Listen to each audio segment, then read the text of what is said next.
My father demands that I give my half-sister a job and a piece of the land I inherited from my grandfather after he abandoned me. They tried to attack me, but they all ended up on the floor. My dad and his siblings hated my grandfather for good reasons. Growing up, their dad was an abusive alcoholic towards them and my grandmother. When she died, my dad and his siblings all left home when they turned 18 and never returned. Except for my dad, none of them ever spoke to him again.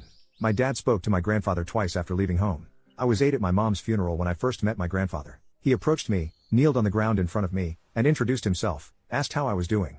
But before I could say anything, my dad had pulled me away from him. He yelled for a bit, then dragged me away. I was 11 when I met him again. When my dad dropped me off at his house and left me there. A few years later, I discovered it was because my dad's new wife didn't want me around. You might think my dad was a posse for doing that. I know I did, but it turned out to be the best thing he could have ever done for me even if I hated him for it. My grandfather and I became very close. His alcohol-filled days were long behind him, and he taught me everything. He owned a lot of land. A lot of land.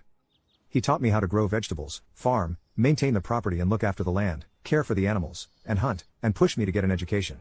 I was happiest when he and I were working the land together. During all that time out on the land, working on one project or another, he told me of his life and what he had done to his family. He didn't make excuses. Didn't try to reason away his behavior. He told me of all the hurt and pain he caused. When I asked why he didn't try reconciling with his children, he said they can't forget what he put them through. He understood that and accepted it. I was 26 when he died. I called my dad to let him know. I had to tell him who I was. He didn't stay on the line long. Told me to take care of the funeral, then hung up. Knowing what I knew of his childhood, I didn't blame him, but he didn't even ask how I was. The resentment I already had for him grew. After the funeral, a young woman introduced herself to me at the wake. She was my cousin. I knew my dad had siblings, but that's all I knew.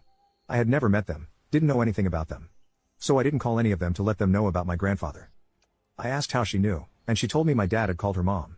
She spent a few days in town after the funeral, and we kept in touch after. We became and still are really close. A couple of years later, when she said she was moving into town, I gave her an acre of land. She, her husband, and their kids still live there today. My grandfather left me everything. None of my dad and his siblings contested the will. My cousin told me her mom didn't want anything, not 1 cent from her father. I guess the rest of them felt that way because neither I nor my lawyer ever heard anything from them. Until last week, my dad called me. His daughter needs a new start. Apparently, she wants to move my way to help with my businesses. I have a few small businesses I run off my property. A working farm where people can stay for a few days to experience farm life.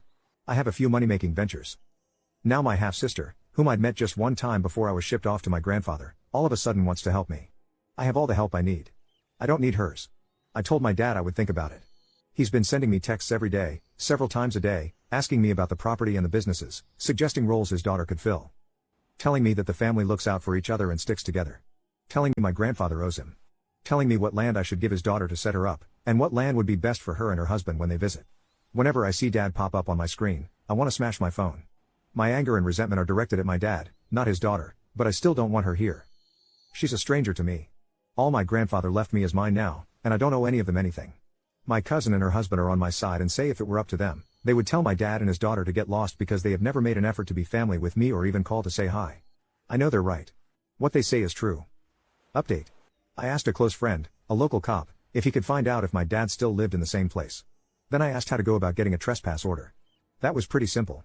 I left the police station with one in my hand and my dad's address. I then asked another close friend if he would accompany me to my dad's house, because as far as I knew, that was where my half-sister lived. We set off to see my half-sister. It took us about 10 hours to drive there. I decided to drive instead of fly because I needed that time to order my thoughts. We showed up unannounced. We could hear a woman screaming inside from the curbside. She was not screaming like she was in trouble. She was screaming at someone. My friend told me to pull my phone out and start recording. I'm glad he thought of that. Now you can watch the second part by pressing share and more.